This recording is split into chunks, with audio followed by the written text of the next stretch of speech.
got a big game coming up against Seaforth tomorrow, Friday, and then you got your senior game on Monday. So you're getting all prepped for that kind of stuff. What kind of advice has your dad given you going into tomorrow's game and into senior game on Monday? Tomorrow, it's a big game. We all know it's a big game, but it's just another game. It's another game that we got to go at it. It's great to go at Seaforth with the most energy, but we got to go at every game with the most energy. Everything we have, we got to go at every game like, and tomorrow just got to be another game, and we got to go after it like that. What are you telling them? I assume since he's mentioning other game, that's what you preach to him when you're having practice with him. Yeah, I mean, you got to bring energy, effort, execution, right? Just the 3 E's, and we emphasize that, and then the boys have to figure out how to bring that for every game. We try and focus on 48 minutes, right? Play 1 quarter, play 2 quarters. Okay, we played the first half, great. We got 2 more quarters to play and finish the game, right? So a lot of times, and we've had a couple of games where we didn't finish as strong. And so it really is playing consistent, playing 48 minutes, and you got to bring energy, effort, and execution for all 48. And then if you end up bringing it for 48 and you're tied at the end of 48, then you got to bring it for a couple of minutes more to go ahead and put it away. Against Seaforth, we were fortunate. We were able to put it away. But it came from, I think, experience that they got earlier in the season. We played East early in the season, and we went to overtime, and East came out on top, right? And, you learn from those situations. I think the other thing, too, that the boys have gotten better at, and they understand it more, is the little white ball and possession of that little white ball makes all the difference in the world, right? So you got to be good on the ground balls.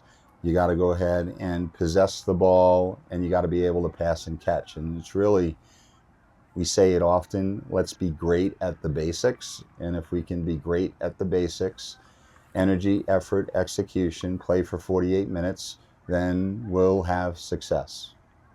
I noticed this, and you could probably confirm this. You guys talk to each other out there, and I see the teams that are successful talk to each other out there. So I guess that's something you picked up, or is it just something that you've learned how to do well?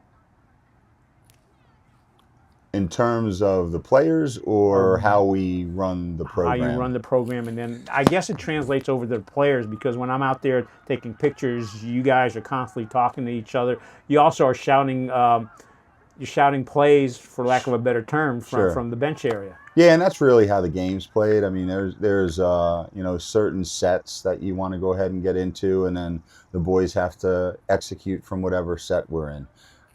In terms of what we do mirrors the college game in terms of when there's a timeout, players come to the sideline, we'll divide offense, defense. We'll have the defensive coach get with the defensive players, the offensive coach get with the offensive players. And then there may be some specifics that we're having to talk about because we're in a situation. So there's situational strategy that we're trying to figure out what to do with the ball, who to put where, who to have the ball, all in an effort to try and maintain possession, get the ball in the box, and then set up our offense. Or if we're on defense, it's making sure we have the right people in the game to go ahead and play good, solid defense. What's happened this season, and we have some very talented players. We've got some experience out there. I think there's 10 or 11 seniors. That's who you rely on to, one, take and carry the program moving forward. And then you also rely on them to teach the underclassmen how you want the program to be moving forward when they exit stage right. And we've got some good leadership on all fronts. So that we are bringing young players along, and then the older, more mature players are leading and leading with passion. Again, cliche question that I hear at press conferences: what does it feel like to be in the zone? Because I've seen you playing out there where it just seems like it doesn't matter what the opposing team's throwing at you. you kind of just are able to weave in there and get the shot and score? It's a crazy feeling. There's nothing like it. People, I mean, they call it the zone, they call it flow state, they call it whatever you want to call it, but it just feels like it's confidence. You have confidence in your ability, and when you have that much confidence, you're just playing the way that you know you can play. And I've had a few games this year where it just felt like I'm just in that zone, and that it's the best feeling in the world. And you feel like you can't be stopped, and that's all. I mean, that all I think comes from confidence, because if you have confidence, you have what you need. Yeah, I've been surprised at some of them. I'm like, holy cow, he just managed to, and it's kind of like you seem to figure out the spots where you're able to sneak, quote unquote, sneak through, go in for that shot, and everybody's kind of like staying around going, oh gosh, he just scored. So that's pretty neat. Let's talk a little bit about the team overall. And this is a question for both of you. Which players and have you seen the biggest improvements or best developments this season? There you go. Yeah, go right ahead. I was looking at one, going through all my film yesterday and going from the start of the season to now, and just scanning through it and looking over top of it. One person that really stood out to me would be Willie Boynton. I watched our jamboree and that kind of field day that we had where we played 3 games, short games. And the way that he sees the field now, the way that he composes himself, controls the ball, controls himself, and where he is on the field, which makes a huge difference.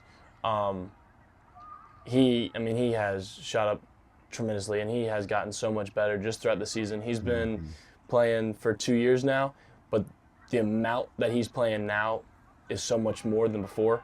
And when you step on the field and you're playing at a high pace, he just picks it. He picked it up, and he's playing so much more now. And he's really stepped into a spot where we needed him.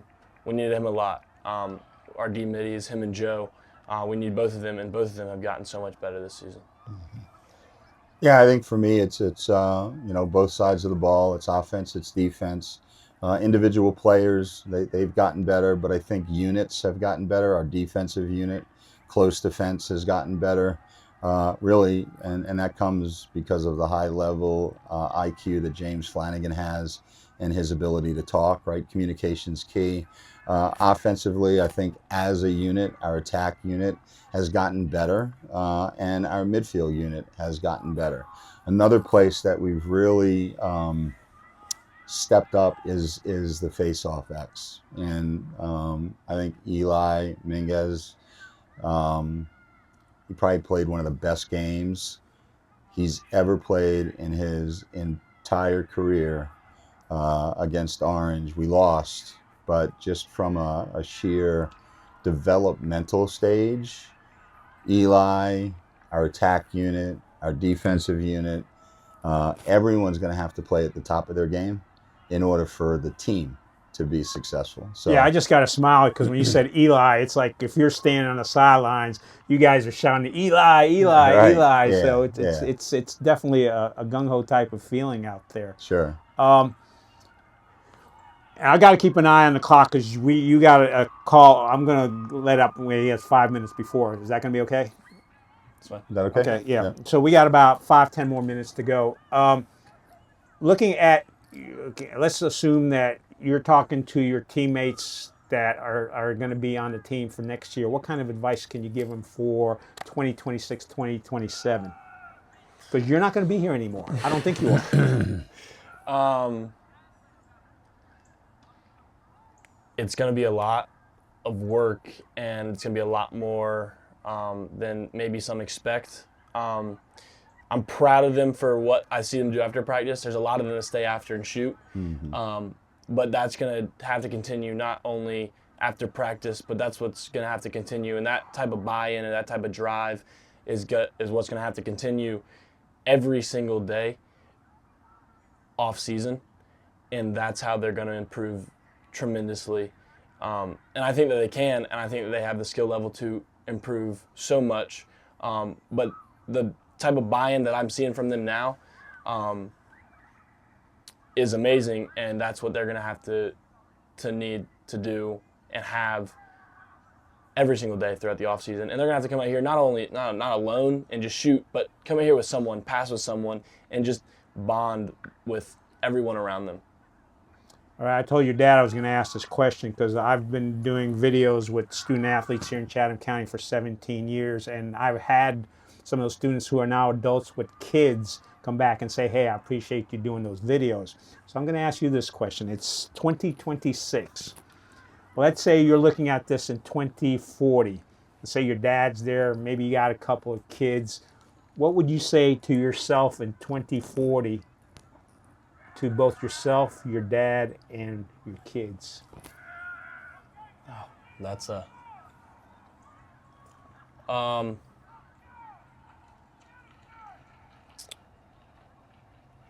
my dad, I just have to thank him. I can thank him now, but I hope that he looks at this and years down the road and knows that I was forever grateful for everything that he has given me, and constantly being my #1 supporter.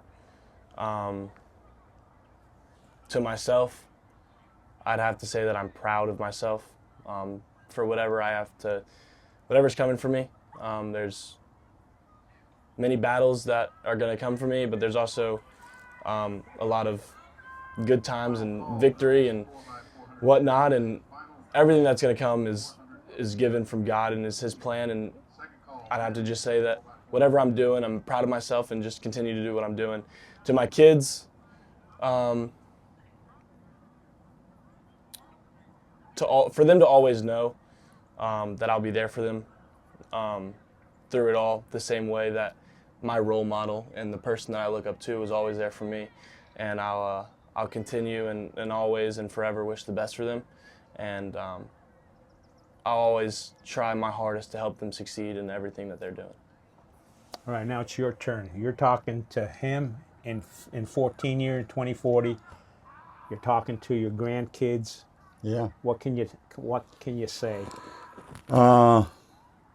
You know, to my son, it's been an honor and a privilege. Not many parents get the chance to coach their kids. It's been special. We've had some special moments. We've had some challenges, and you know, you learn how to overcome whatever the challenges are in life. And so you've done that. You've taken advantage of the doors that have been opened. To the grandkids,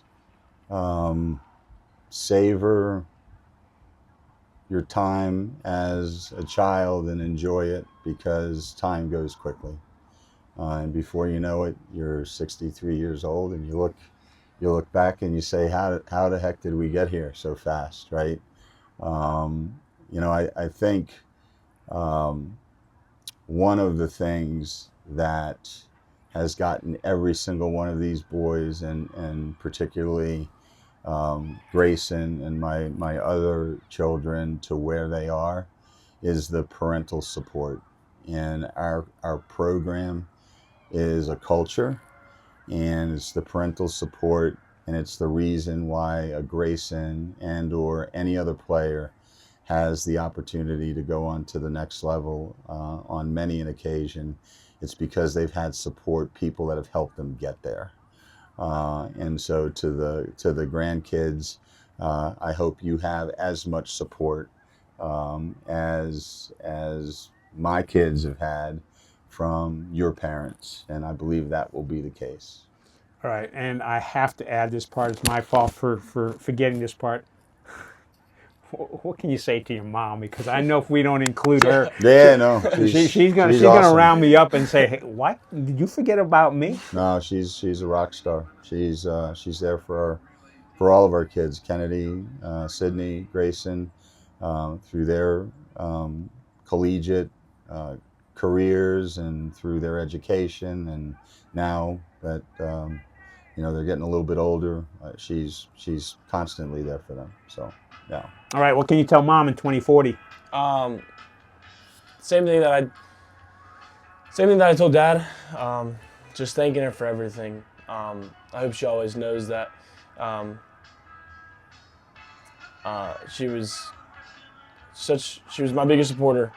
She is the reason that I'm here today. If it wasn't for her, if it wasn't for Dad, I wouldn't be the man that I am becoming and trying to be. And I'm just so thankful and I'm so grateful to have both of them in my life and to have both of them push me to succeed in what I want to succeed. All right. Well, I appreciate you both answering that question. Yes, it may seem a little sappy, but like I said, I've been doing this long enough where I've seen where people have actually been able to see a video from 17 years ago and say, hey, thanks for doing that. Yeah. We need to start wrapping up because Grayson has to run off to a meeting. What are the general plans for next year after you graduate from school? Oh gosh. We don't have to get into specifics. No, we won't. Obviously he wants to play at the next level. There's some dynamics that are part of recruiting and just part of what is the collegiate experience, transfer portal, NIL, all that stuff. And so I think that has changed our approach in terms of next steps. And so we're going to figure out if it's a PG year, that is next for Grayson. We'll figure out those next steps. And I think he has aspirations to play at the next level. And, if you're committed and you do the things you need to do, and I would give this advice to anybody, reach for the moon and touch the stars, go get it. And I think that's what Grayson is going to do. He's going to reach for the moon, touch the stars, and he'll get to the next level, and we'll see where we see him next.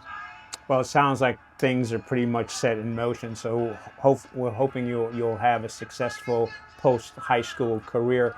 Let's just wrap it up with what do you got coming up from the overall team perspective? You got 2 more games in the regular season, if I'm not mistaken. Is it 2 or 3?